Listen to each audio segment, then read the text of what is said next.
First MCQ આપેલો છે, ગદ્ય શિક્ષણની પદ્ધતિઓ કઈ છે? પહેલો એમસીક્યુ છે મિત્રો, ગદ્ય શિક્ષણની પદ્ધતિઓ કઈ છે? તો પહેલી પદ્ધતિ છે કથન પદ્ધતિ, બીજી પદ્ધતિ છે પ્રશ્ન પદ્ધતિ અને ત્રીજી પદ્ધતિ છે નાટ્યીકરણ પદ્ધતિ. કથન, પ્રશ્ન અને નાટ્યીકરણ આ ત્રણ પદ્ધતિઓ મિત્રો ગદ્ય શિક્ષણની પદ્ધતિઓ છે. ગદ્ય શિક્ષણની પદ્ધતિઓ કેટલી છે એમ પૂછે તો મિત્રો ત્રણ આવશે, અને કઈ કઈ છે એમ પૂછે તો પહેલી પદ્ધતિ છે કથન પદ્ધતિ, પ્રશ્ન પદ્ધતિ અને નાટ્યીકરણ પદ્ધતિ. તો આ ત્રણેય પદ્ધતિઓ મિત્રો ગદ્ય શિક્ષણની પદ્ધતિઓ છે, કથન, પ્રશ્ન અને નાટ્યીકરણ. બીજો પ્રશ્ન છે કઈ પદ્ધતિને વ્યાખ્યા પદ્ધતિ તરીકે ઓળખવામાં આવે છે? તો જવાબમાં આવશે કથન પદ્ધતિ. તો આવા પ્રશ્નો મિત્રો તમને ટેટ 1 ની પરીક્ષામાં જોવા મળશે. કઈ પદ્ધતિને વ્યાખ્યા પદ્ધતિ તરીકે ઓળખવામાં આવે છે? કથન પદ્ધતિ. કઈ પદ્ધતિને વ્યાખ્યા પદ્ધતિ તરીકે ઓળખવામાં આવે છે? તો આના જવાબમાં આવશે કથન પદ્ધતિ. તો મિત્રો આ ટાઈપના એમસીક્યુ છે તે તમને ગુજરાતી પદ્ધતિ શાસ્ત્રમાં જોવા મળશે. આ વિડીયોમાં જે એમસીક્યુ આપેલા છે તે બધા એમસીક્યુ મિત્રો મોસ્ટ આઈએમપી છે. આ પાર્ટ 1 છે મિત્રો. પાર્ટ 1 માં આપણે ઘણા બધા એમસીક્યુ જોઈશું અને કાલે પાર્ટ 2 આવશે તો એમાં પણ મિત્રો આપણે ઘણા બધા એમસીક્યુઝ નો અભ્યાસ કરીશું. આપણે પર્યાવરણ છે, બધા જ વિષયના મિત્રો પદ્ધતિ શાસ્ત્રના વિડીયો મૂકી ચૂક્યા છીએ. ત્રીજો એમસીક્યુ છે કથન પદ્ધતિ એક એવી પદ્ધતિ છે તો શિક્ષક કેન્દ્રિત. કથન પદ્ધતિ એક એવી પદ્ધતિ છે મિત્રો શિક્ષક કેન્દ્રિત. તમને પ્રશ્ન પૂછે કે કથન પદ્ધતિ એક એવી પદ્ધતિ છે, ચાર અલગ અલગ ઓપ્શન આપેલા હોય, વિદ્યાર્થી કેન્દ્રિત, શિક્ષક કેન્દ્રિત, તો ચારમાંથી શિક્ષક કેન્દ્રિત જવાબ આવશે. ચોથો એમસીક્યુ છે કથન પદ્ધતિના લાભ જણાવો. તો કથન પદ્ધતિના લાભ કયા કયા છે મિત્રો? અહીંયા આપેલા છે. શિક્ષકની વાંકછાટ ઉપર આધારિત હોવાથી શિક્ષણ કાર્ય અસરકારક બને છે. કથન પદ્ધતિ છે તે મિત્રો શિક્ષકની વાંકછાટ ઉપર આધારિત હોવાથી શિક્ષણ કાર્ય અસરકારક બને છે. શિક્ષકના વિસ્તૃત જ્ઞાનનો લાભ વિદ્યાર્થીઓને મળે છે. એટલે શિક્ષકમાં જે જ્ઞાન હોય, વધારાનું જ્ઞાન, તેનો લાભ વિદ્યાર્થીઓને મળે છે. વિદ્યાર્થીઓ શિક્ષક અને શિક્ષણ કાર્ય પ્રતિ અભિમુખ બને છે. બોધદાયક પાઠો, ચિંતનાત્મક એકમો માટે આ પદ્ધતિ વધુ ઉપયોગી છે. બોધદાયક પાઠો અને ચિંતનાત્મક એકમો માટે આ પદ્ધતિ વધુ ઉપયોગી છે. વિદ્યાર્થીને શ્રવણ કૌશલ્યની તાલીમ મળે છે. વિશેષ સાધનોની ભાગ્યે જ જરૂર પડે છે. વિદ્યાર્થીઓની કક્ષા અનુસાર વક્તવ્યનું સ્તર ગોઠવી શકાય છે. એટલે વિદ્યાર્થીઓ હોશિયાર હોય, નબળો હોય, મધ્યમ હોય તો તેને અનુસાર વક્તવ્યનું સ્તર ગોઠવી શકાય છે. લાંબા અભ્યાસક્રમને પહોંચી શકાય છે. કથન પદ્ધતિમાં લાંબો અભ્યાસક્રમ હોય તો તેને પહોંચી શકાય છે. અને જે તેજસ્વી વિદ્યાર્થીઓ માટે આ પદ્ધતિ વધુ અનુકૂળ છે. તેજસ્વી વિદ્યાર્થીઓ માટે આ પદ્ધતિ વધુ અનુકૂળ છે. તો આ બધા મિત્રો કથન પદ્ધતિના લાભ હતા. હવે લાભ હોય તો મિત્રો મર્યાદા હોય જ. તો કથન પદ્ધતિની મર્યાદા કઈ કઈ છે? તો પહેલી છે શિક્ષણ પ્રક્રિયા એક માર્ગી બને છે. શિક્ષણ પ્રક્રિયા એક માર્ગી બને છે. વિદ્યાર્થીના કથન અને લેખન કૌશલ્યોનો વિકાસ થતો નથી. કથન અને લેખન કૌશલ્યોનો વિકાસ થતો નથી. વિદ્યાર્થીઓમાં માનસિક વિકાસની તક ઓછી મળે છે. વિદ્યાર્થીઓને પોતાના માનસિક વિકાસની તક છે તે ઓછી મળે છે. વિદ્યાર્થીઓને કેટલું સમજાયું તે જાણી શકાતું નથી. આપણે ભણાવી દીધા પછી વિદ્યાર્થીઓને કેટલું સમજાયું તે જાણી શકાતું નથી. અને લાસ્ટ છે બાળકોની સમજણનું મૂલ્યાંકન ન થાય તો ધાર્યું પરિણામ મળતું નથી. બાળકો કેટલું સમજ્યા એનું મૂલ્યાંકન ન થાય તો ધાર્યું પરિણામ મળતું નથી. તો આ બધા મિત્રો કથન પદ્ધતિની મર્યાદાઓ છે. એના પછી જે જ્ઞાન મેળવવાની ઉત્તમ કડી તરીકે કઈ પદ્ધતિ કાર્ય કરે છે? તો પ્રશ્ન પદ્ધતિ. જ્ઞાન મેળવવાની ઉત્તમ કડી તરીકે કઈ પદ્ધતિ કાર્ય કરે છે? તો પ્રશ્ન પદ્ધતિ. જ્ઞાન મેળવવાની ઉત્તમ કડી તરીકે કઈ પદ્ધતિ કાર્ય કરે છે મિત્રો? પ્રશ્ન પદ્ધતિ. કઈ પદ્ધતિ વર્ગ શિક્ષણ જીવંત અને ચેતનવંતું બને છે? તો પ્રશ્ન પદ્ધતિ. કઈ પદ્ધતિથી વર્ગ શિક્ષણ જીવંત અને ચેતનવંતું બને છે? તો પ્રશ્ન પદ્ધતિ. કઈ પદ્ધતિથી વર્ગ શિક્ષણ જીવંત અને ચેતનવંતું બને છે? તો પ્રશ્ન પદ્ધતિ. પાંચમો એમસીક્યુ મિત્રો આપણે જોયો કથન પદ્ધતિની મર્યાદાઓ જણાવો. એના પહેલા એના લાભ જોયા હતા. તો મર્યાદા આપણે જોઈ કે શિક્ષણ પ્રક્રિયા એક માર્ગી બને છે. વિદ્યાર્થીમાં કથન અને લેખન કૌશલ્યોનો વિકાસ થતો નથી. વિદ્યાર્થીઓમાં માનસિક વિકાસની તક ઓછી મળે છે. તો આ બધા 5 આપણે મુદ્દાઓ જોયા હતા. એના પછી 8મો એમસીક્યુ અહીંયા તમને આપેલો છે. કઈ પદ્ધતિથી ગદ્ય શિક્ષણ સરળતાથી અને સચોટ રીતે માહિતી આપી શકાય છે? તો પ્રશ્ન પદ્ધતિ. કઈ પદ્ધતિથી ગદ્ય શિક્ષણની સરળતાથી અને સચોટ રીતે માહિતી આપી શકાય છે? તો પ્રશ્ન પદ્ધતિ. કઈ પદ્ધતિથી ગદ્ય શિક્ષણની સરળતાથી અને સચોટ રીતે માહિતી આપી શકાય? તો એના જવાબમાં આવશે પ્રશ્ન પદ્ધતિ. એના પછી નેક્સ્ટ છે 9મો પ્રશ્ન. પ્રશ્ન પદ્ધતિના લાભ જણાવો, ફાયદા જણાવો. તો પહેલો ફાયદો છે વિદ્યાર્થીઓની લઘુતા ગ્રંથિ દૂર થાય છે. લઘુતા ગ્રંથિ હોય તે દૂર થાય છે મિત્રો. દ્વિમાર્ગી પ્રક્રિયા હોવાથી શિક્ષણ કાર્યમાં સરળતા રહે છે. વિદ્યાર્થીઓ બે ધ્યાન બનતા નથી. એના પછી જે વિદ્યાર્થીઓની મૌખિક અભિવ્યક્તિનો વિકાસ થાય છે. વિદ્યાર્થીઓને કેટલું સમજાયું છે તે જાણી શકાય છે. વિદ્યાર્થીઓનો બૌદ્ધિક અને માનસિક વિકાસ થાય છે. વિદ્યાર્થીઓને પોતાના વિચારો વ્યક્ત કરવાની તક મળે છે. શૈક્ષણિક સાધનોનો ઉપયોગ કરી શકાય છે. શિક્ષકને સતત અને સર્વગ્રાહી મૂલ્યાંકન કરવામાં સરળતા રહે છે. તો આ બધા મિત્રો પ્રશ્ન પદ્ધતિના લાભ હતા. જે દ્વિમાર્ગી પ્રક્રિયા બને છે. મોસ્ટ લાભ તો આ છે કે વિદ્યાર્થી અને શિક્ષક પ્રત્યે દ્વિમાર્ગી પ્રક્રિયા બને છે. તો પ્રશ્ન પદ્ધતિની મર્યાદા કઈ કઈ છે મિત્રો? તો અહીંયા બે તમને આપેલી છે કે આ પદ્ધતિ નવું શીખવા માટે ઉપયોગી નથી. એટલે નવું શીખવું હોય તો તેના માટે આ પદ્ધતિ ઉપયોગી નથી. અને શિક્ષક પક્ષે કાળજી ન લેવાય તો આ પદ્ધતિ ઉપયોગી રહેતી નથી. તો શિક્ષક કાળજી ન લે તો આ પદ્ધતિ ઉપયોગી રહેતી નથી. તો આ પ્રશ્ન પદ્ધતિની મર્યાદા છે મિત્રો. મર્યાદા કરતા ફાયદા ઘણા બધા છે. પછી જે નાટ્યીકરણ પદ્ધતિથી બાળકોને સારી રીતે શું શીખવી શકાય છે? નાટ્યીકરણ પદ્ધતિથી બાળકોને સારી રીતે શું શીખવી શકાય છે? તો વાર્તાઓ, સંવાદો અને કેટલાક કાવ્યો. વાર્તાઓ, સંવાદો અને કેટલાક કાવ્યો. એના પછી જે કઈ પદ્ધતિ દ્વારા બાળકોમાં કલ્પના અને સર્જન શક્તિ ખીલે છે? કઈ પદ્ધતિ દ્વારા બાળકોમાં કલ્પના અને સર્જન શક્તિ ખીલે છે? તો નાટ્યીકરણ પદ્ધતિ મિત્રો, નાટ્યીકરણ પદ્ધતિ આવશે આના જવાબમાં. નાટ્યીકરણ પદ્ધતિ. નાટ્યીકરણ પદ્ધતિથી બાળકોને સારી રીતે શું શીખવી શકાય છે? તો વાર્તાઓ, સંવાદો અને કેટલાક કાવ્યો. તો આ ત્રણ વસ્તુ મિત્રો નાટ્યીકરણ પદ્ધતિથી બાળકોને શીખવી શકાય છે સારી રીતે. પછી જે કઈ પદ્ધતિ દ્વારા બાળકોમાં કલ્પના અને સર્જન શક્તિ ખીલે છે? તો નાટ્યીકરણ પદ્ધતિ. કલ્પના અને સર્જન શક્તિ કઈ પદ્ધતિમાં ખીલે છે મિત્રો? નાટ્યીકરણ પદ્ધતિ. તો આ 12 સુધીના એમસીક્યુ જોઈએ મિત્રો. આ બધા જ એમસીક્યુ છે તે મોસ્ટ આઈએમપી એમસીક્યુ છે. આપણે પ્રશ્ન પદ્ધતિ જોઈ, નાટ્યીકરણ પદ્ધતિ હવે જોઈશું મિત્રો આગળ. ના 2 એમસીક્યુ આપણે જોયા કે નાટ્યીકરણ પદ્ધતિથી બાળકોને સારી રીતે શું શીખવી શકાય છે એ આપણે જોયું. પછી છે નાટ્યીકરણ પદ્ધતિના લાભ. તો આ બધા મિત્રો તમને લાભ આપેલા છે, ફાયદા. પહેલો છે વિદ્યાર્થીઓની સુષુપ્ત શક્તિઓ બહાર આવે છે. પછી જે વિદ્યાર્થીઓ મનથી અને તનથી વર્ગ કાર્યમાં સામેલ થાય છે. મન અને તનથી વર્ગ કાર્યમાં સામેલ થાય છે. પરાણેયને વર્ગ કાર્યમાં સામેલ કરવો પડતો નથી, એના મનથી જ આવી જાય છે. પછી જે વિદ્યાર્થીઓના હાવભાવ અને અભિનય શક્તિનો વિકાસ થાય છે. વિદ્યાર્થીઓ સર્જનાત્મક અને અભિનયાત્મક આનંદ પ્રાપ્ત કરે છે. વિદ્યાર્થીઓમાં આત્મવિશ્વાસ અને આત્મશ્રદ્ધા જાગે છે. વર્ગખંડમાં વિદ્યાર્થીઓની સહભાગિતા વધવાને લીધે શિક્ષણ જીવંત બને છે. આ પદ્ધતિમાં મિત્રો વિદ્યાર્થીઓ છે એકબીજાને સહભાગી બને છે. સહભાગિતા વધવાને લીધે શિક્ષણ જીવંત બને છે. વિદ્યાર્થીઓની ભાષા શક્તિ અને કૌશલ્યોનો વિકાસ થાય છે. વિદ્યાર્થીઓ પાત્રોને ન્યાય આપવા આત્મસૂઝનો ઉપયોગ કરતા શીખે છે. અને લાસ્ટ છે મૂલ્યલક્ષી શિક્ષણ માટે આ પદ્ધતિ વધુ યોગ્ય છે. તો આ બધા મિત્રો નાટ્યીકરણ પદ્ધતિના ફાયદા હતા. ક્યાં ક્યાં હતા? વિદ્યાર્થીઓની સુષુપ્ત શક્તિઓ બહાર આવે છે અને છેલ્લે આપણે જોયું એ પ્રમાણે બધા જ ફાયદાઓ હતા. પછી જે નાટ્યીકરણ પદ્ધતિની મર્યાદાઓ જણાવો. તો આ બધી મર્યાદાઓ છે મિત્રો. આ પદ્ધતિ માટે વધારે સમય ફાળવવો પડે છે. બધા જ એકમો માટે આ પદ્ધતિ છે તે શક્ય નથી. નાટ્યીકરણને કારણે ક્યારેક વર્ગમાં શિસ્તનો પ્રશ્ન ઉભો થાય છે. વર્ગમાં છે તે શિસ્તનો પ્રશ્ન ઉભો થાય છે. પ્રસંગોની સચોટતા, ભાવ અને અભિનયનો અભાવ રહે તો ધારી અસર ઉપજાવી શકાતી નથી. પ્રસંગોની સચોટતા, ભાવ અને અભિનયનો અભાવ રહે તો ધારી અસર ઉપજાવી શકાતી નથી. એકમનું સંવાદીકરણ કરવાની કુશળતા બધા જ શિક્ષકો પાસે હોતી નથી. એકમનું સંવાદીકરણ કરવાની કુશળતા બધા જ શિક્ષકો પાસે હોતી નથી. એક એકમ આપેલો હોય તો સંવાદીકરણ એટલે બે વ્યક્તિ વાતચીત કરે એ રીતે કરવાની કુશળતા બધા જ શિક્ષકો પાસે હોતી નથી. શિક્ષકનું માર્ગદર્શન અને પ્રોત્સાહન હોય તો જ આ પદ્ધતિ સફળ બને છે. આ બધી નાટ્યકરણ પદ્ધતિની મર્યાદાઓ હતી. પછી જે પદ્ય શિક્ષણ પદ્ધતિઓથી બાળકોના અંદર કેવું ઘડતર થાય છે? પદ્ય શિક્ષણ પદ્ધતિઓથી બાળકોના અંદર કેવું ઘડતર થાય છે? તો બાળકોમાં લાગણી, ઉર્મિ અને સંવેદનાનું ઘડતર થાય છે. પદ્ય શિક્ષણ પદ્ધતિઓથી બાળકોના અંદર કેવું ઘડતર થાય છે મિત્રો? બાળકોમાં લાગણી, ઉર્મિ અને સંવેદનાનું ઘડતર થાય છે. લાગણી, ઉર્મિ અને સંવેદનાનું ઘડતર થાય છે. એના પછી જે પદ્ય શિક્ષણની પદ્ધતિઓ કઈ કઈ છે? તો અહીંયા તમને આપેલી છે કે ગીત અભિનય પદ્ધતિ, અર્થબોધ પદ્ધતિ અને તુલના પદ્ધતિ. તો પદ્ય શિક્ષણની આ 3 પદ્ધતિઓ છે. ગીત અભિનય પદ્ધતિ, અર્થબોધ પદ્ધતિ અને તુલના પદ્ધતિ. આમાંથી તમને અલગ આપેલું હોય પ્રશ્ન એમ પૂછે તો પદ્ય શિક્ષણની પદ્ધતિ કઈ નથી? તો 3 આ આપેલી હોય બીજી એક હોય તો ઈ પદ્ધતિ નથી. આવી રીતે તમને પ્રશ્નો પૂછી શકે છે. પછી જે ગીત અભિનય પદ્ધતિના લાભ જણાવો. તો કાવ્ય અને અભિનય ગીતો શીખવા માટે આ પદ્ધતિ ઉત્તમ છે. કાવ્ય અને અભિનય ગીતો શીખવા માટે આ પદ્ધતિ ઉત્તમ છે. અભિનય સામૂહિક અને વ્યક્તિગત પણ હોય છે, તેથી વિદ્યાર્થીઓમાં રસ રુચિ જળવાઈ રહે છે અને વિદ્યાર્થીઓમાં સ્મરણ શક્તિનો વિકાસ થાય છે. એના પછી જે ગીત અભિનય પદ્ધતિની મર્યાદાઓ જણાવો. તો બધા જ કાવ્યોમાં પદ્ધતિથી શીખવી શકાતા નથી. એટલે બધા જ કાવ્યોમાં આ ગીત અભિનય પદ્ધતિથી આપણે શીખવી શકતા નથી. પછી જે બધા જ શિક્ષકોમાં અભિનય કરવાની અને ગાવાની કળા હોતી નથી, જેથી આ પદ્ધતિની અસરકારકતા ઓછી રહે છે. અને કાવ્ય યોગ્ય ઢાળ કે રાગમાં ન ગવાય તો પદ્ય શિક્ષણની અસરકારકતા નહીવત રહે છે. તો આમાં ઘણી બધી મર્યાદાઓ છે મિત્રો. પછી છે કઈ પદ્ધતિને શબ્દાર્થ કથન પદ્ધતિ પણ કહેવાય છે? તો અર્થબોધ પદ્ધતિને મોસ્ટ આઈએમપી. તમને 3 અલગ અલગ ઓપ્શન આપેલા હોય ને એક ઓપ્શન અર્થબોધ પદ્ધતિ આપેલો હોય તો એના જવાબમાં આવશે અર્થબોધ પદ્ધતિ. કઈ પદ્ધતિને શબ્દાર્થ કથન પદ્ધતિ પણ કહેવાય છે? તો એના જવાબમાં આવશે અર્થબોધ પદ્ધતિને. પછી જે અર્થબોધ પદ્ધતિના લાભ જણાવો. તો અહીંયા તમને આપેલા છે કે પહેલો લાભ છે આ પદ્ધતિથી કાવ્યના કઠિન શબ્દો સરળતાથી સમજાવી શકાય છે. કઠિન શબ્દો હોય તેને સરળતાથી સમજાવી શકાય છે. કવિના વિચારોને વિદ્યાર્થી સુધી પહોંચાડવામાં સરળ રહે છે. એટલે કવિના જે વિચારો હોય એને વિદ્યાર્થીઓ સુધી પહોંચાડવામાં સરળતા રહે છે. પદ્ધતિ દ્વારા મૂલ્ય શિક્ષણ સહજતાથી થઈ શકે છે. અને લાસ્ટ છે આ પદ્ધતિથી વિદ્યાર્થીઓ કાવ્યના સારાંશને સરળતાથી સમજી શકે છે. તો આ બધી અર્થબોધ પદ્ધતિના લાભ હતા. હવે અર્થબોધ પદ્ધતિની મર્યાદાઓ. પહેલી મર્યાદા છે અમુક કાવ્યો માટે જ આ પદ્ધતિ ઉપયોગી છે. વર્ગખંડમાં ઘણી વખત નિરાશા જોવા મળે છે. વર્ગખંડમાં ઘણી વખત નિરાશા જોવા મળે છે. આ પદ્ધતિ દ્વારા ઘણીવાર કવિતાનો હાર્દ સુધી પહોંચી શકાતું નથી. આ પદ્ધતિ દ્વારા ઘણીવાર કવિતાના હાર્દ સુધી પહોંચાતું નથી અને વિદ્યાર્થીઓ કાવ્યોનો આનંદ, રસ અને સ્વાદ માણી શકતા નથી. કાવ્યની અખંડતા જળવાતી નથી. તો આ બધી મર્યાદાઓ હતી મિત્રો. એના પછી કઈ પદ્ધતિ દ્વારા વિદ્યાર્થીઓની વિવેચન બુદ્ધિમાં વૃદ્ધિ થાય છે? તો તુલના પદ્ધતિ.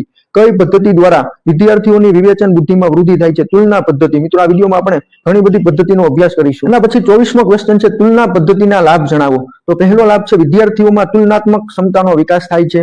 આ પદ્ધતિ પ્રકૃતિ કાવ્યો, ભક્તિ કાવ્યો, નીતિ કાવ્યોના શિક્ષણ માટે ઉપયોગી છે. આ પદ્ધતિ છે તે મિત્રો પ્રકૃતિ કાવ્યો, ભક્તિ કાવ્યો અને નીતિ કાવ્યોના શિક્ષણ માટે ઉપયોગી છે. ત્રીજો લાભ છે વિદ્યાર્થીઓને પૂરક સાહિત્યની જાણકારીનો લાભ મળે છે. વિદ્યાર્થીઓને પૂરક સાહિત્યની જાણકારીનો લાભ મળે છે. વિદ્યાર્થીઓને જ્ઞાનનો વિસ્તાર કરવાની તક મળે છે. અને લાસ્ટ છે શિક્ષકોમાં સંદર્ભ પુસ્તકો વાંચવાની ઈચ્છા જાગે છે. તો મિત્રો આ બધા તુલના પદ્ધતિના લાભ છે. 24 સુધીના એમસીક્યુ જોઈએ. 25મો એમસીક્યુ છે તુલના પદ્ધતિની મર્યાદાઓ જણાવો. તો પહેલું છે બધા જ કાવ્યો આ પદ્ધતિથી શીખવી શકાતા નથી. નાના બાળકો માટે આ પદ્ધતિ અનુકૂળ નથી. ભૂલ ના કરી શકાય તેવા કાવ્યો મેળવવા મુશ્કેલ છે. અને શિક્ષકોનો વિશાળ વાંચન અને સંદર્ભ પુસ્તકોનો અભ્યાસ કરવાની ટેવ ન હોય તો આ પદ્ધતિ સફળ થતી નથી. એટલે શિક્ષકોએ વિશાળ વાંચન અથવા સંદર્ભ પુસ્તકોનો અભ્યાસ કરવાની ટેવ ન હોય તો આ પદ્ધતિ સફળ થતી નથી. તો આ બધી જ તુલના પદ્ધતિની મર્યાદાઓ હતી. 26મો ક્વેશ્ચન છે અર્થગ્રહણ કરવામાં કયા કૌશલ્યનો મહત્વનો ભાગ છે? તો શ્રવણ અને વાંચન કૌશલ્ય. શ્રવણ અને વાંચન કૌશલ્ય. અને 27મો ક્વેશ્ચન છે લાસ્ટ ક્વેશ્ચન પાર્ટ 1 માં ભાષાના પ્રયોગો પર ભાર આપતી પદ્ધતિ કઈ છે? તો પ્રત્યાયન પદ્ધતિ. ભાષાના પ્રયોગો પર ભાર આપતી પદ્ધતિ કઈ છે? પ્રત્યાયન પદ્ધતિ. એમસીક્યુ આપેલો છે ભાષા વ્યવસ્થિત પ્રેક્ટિસ વિના નૈસર્ગિક રીતે જ શીખવવામાં આવે તેને શું કહેવાય? તો સંપ્રાપ્તિ. ભાષા વ્યવસ્થિત પ્રેક્ટિસ વિના નૈસર્ગિક રીતે જ શીખવવામાં આવે તેને શું કહેવાય? સંપ્રાપ્તિ. પછી છે કયા લેખનમાં હાથની આંગળીઓ અને સ્નાયુઓ વચ્ચે સહાચાર્ય કેળવાય તે જરૂરી છે? તો આવશે અનુલેખન. નેક્સ્ટ છે કઈ પરિસ્થિતિમાં ઉપચારાત્મક શિક્ષણ આપવું જોઈએ? તો બાળક ભણાવેલા મુદ્દાઓને સમજી ન શકે ત્યારે ઉપચારાત્મક શિક્ષણ આપવું જોઈએ. પછી છે પ્રાથમિક સ્તરે ભાષા શીખવા અને શીખવાનો અર્થ છે ભાષાનો પ્રયોગ. પ્રાથમિક સ્તરે ભાષા શીખવા અને શીખવાનો અર્થ શું છે મિત્રો? ભાષાનો પ્રયોગ. 32મો ક્વેશ્ચન છે કાવ્ય શિક્ષણ માટેની ઉત્તમ પ્રયુક્તિ કઈ છે? તો ગાન પ્રયુક્તિ. કાવ્ય શિક્ષણ માટેની ઉત્તમ પ્રયુક્તિ કઈ છે મિત્રો? ગાન પ્રયુક્તિ.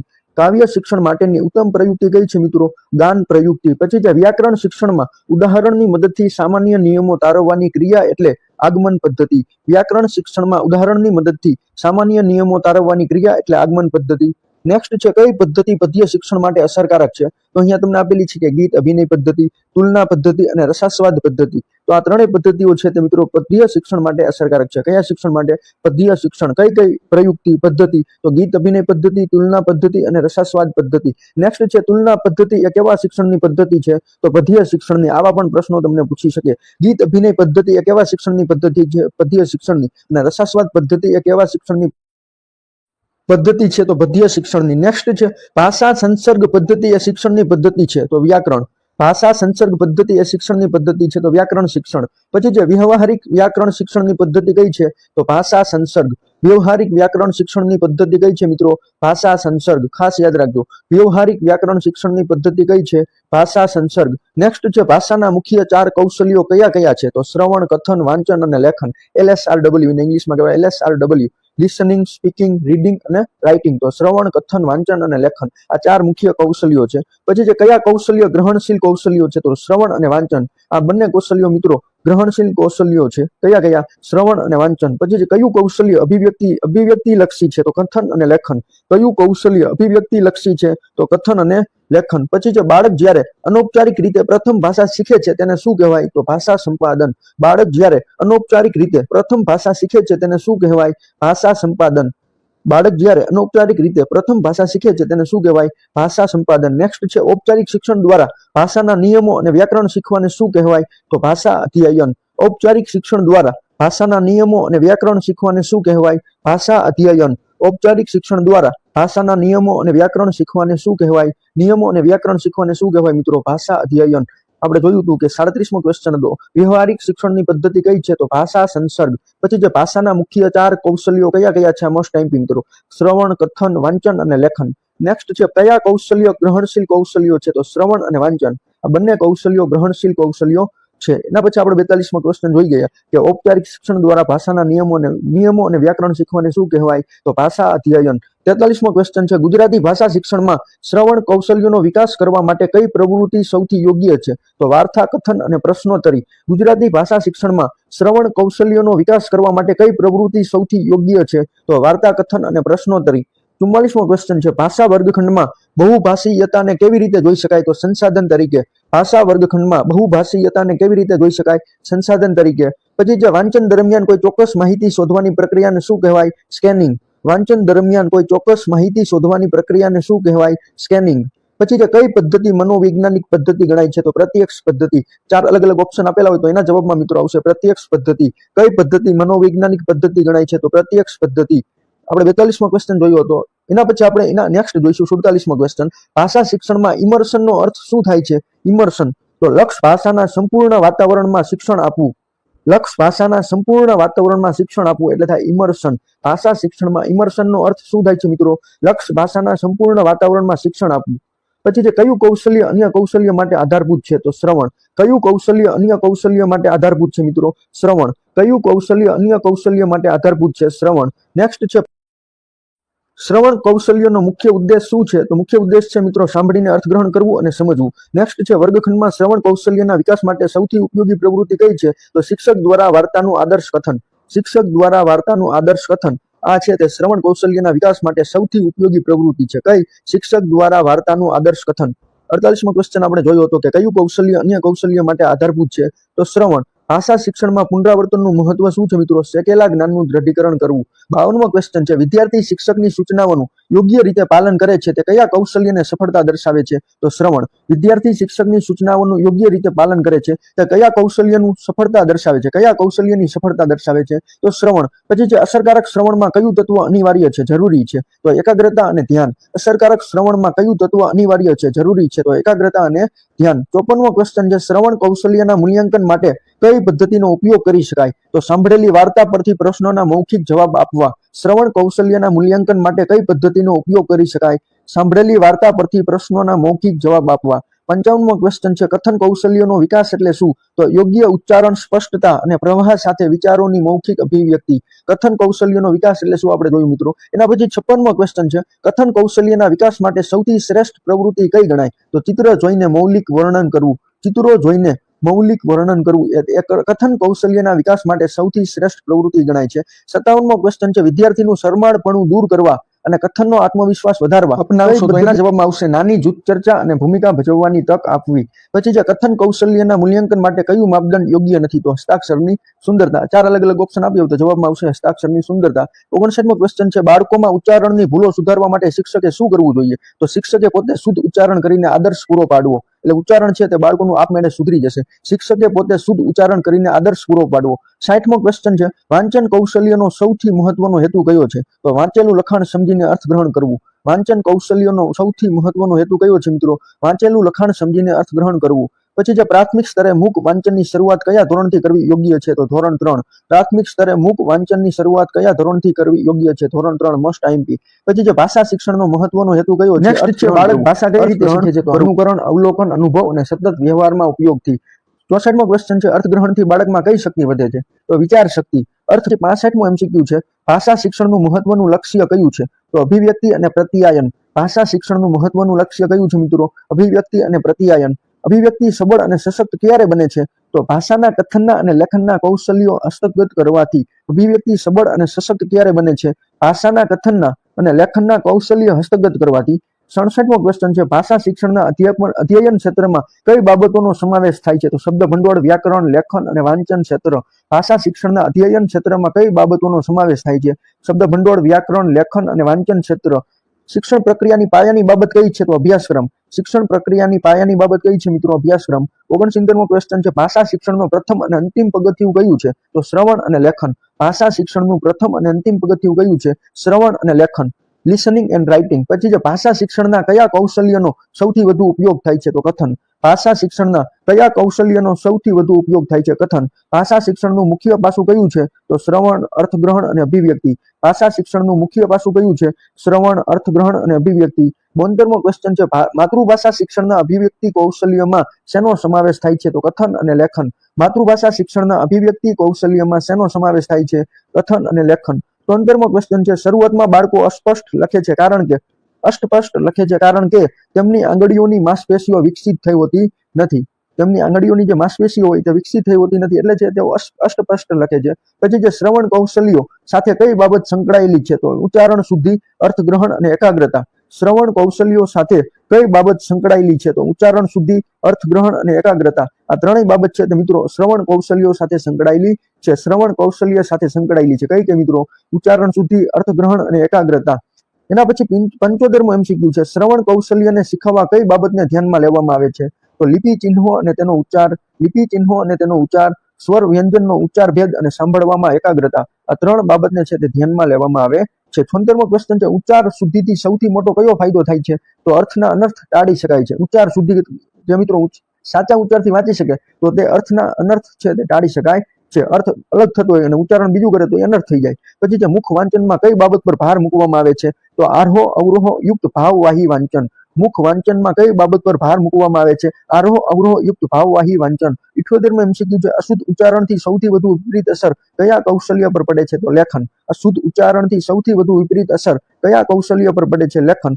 79મો એમસીક્યુ છે, ખરાબ અક્ષર એ અધૂરી કેળવણીની નિશાની છે. આ વિધાન કોનું છે? ગાંધીજી. Most IMP. ખરાબ અક્ષર એ અધૂરી કેળવણીની નિશાની છે. આ વિધાન કોનું છે? ગાંધીજી. ભાષા શિક્ષણમાં સૌથી જીવંત સ્વરૂપ કયું છે? શ્રાવ્ય. ભાષા શિક્ષણમાં સૌથી જીવંત સ્વરૂપ કયું છે? શ્રાવ્ય. 81મો એમસીક્યુ છે, લાસ્ટ એમસીક્યુ, અંધજનો ભાષાના કયા સ્વરૂપનો ઉપયોગ કરે છે? તો શ્રાવ્ય અને સ્પર્શ્ય. અંધજનો ભાષાના કયા સ્વરૂપનો ઉપયોગ કરે છે? શ્રાવ્ય અને સ્પર્શ્ય. કયા કયા મિત્રો? શ્રાવ્ય અને સ્પર્શીય. તો મિત્રો આપણે પાર્ટ 2 માં 81 સુધીના એમસીક્યુ જોઈએ મિત્રો. આ બધા જ એમસીક્યુ મિત્રો મોસ્ટ આઈએમપી છે. આવનારી ટેટ 1 ની એક્ઝામમાં પૂછાવાની છે તે ખૂબ શક્યતા ધરાવે છે. તો મિત્રો તમને આ વિડીયો ગમ્યો હોય તો વિડીયોને લાઇક, શેર તેમજ ચેનલને સબસ્ક્રાઇબ કરવાનું ભૂલશો નહીં.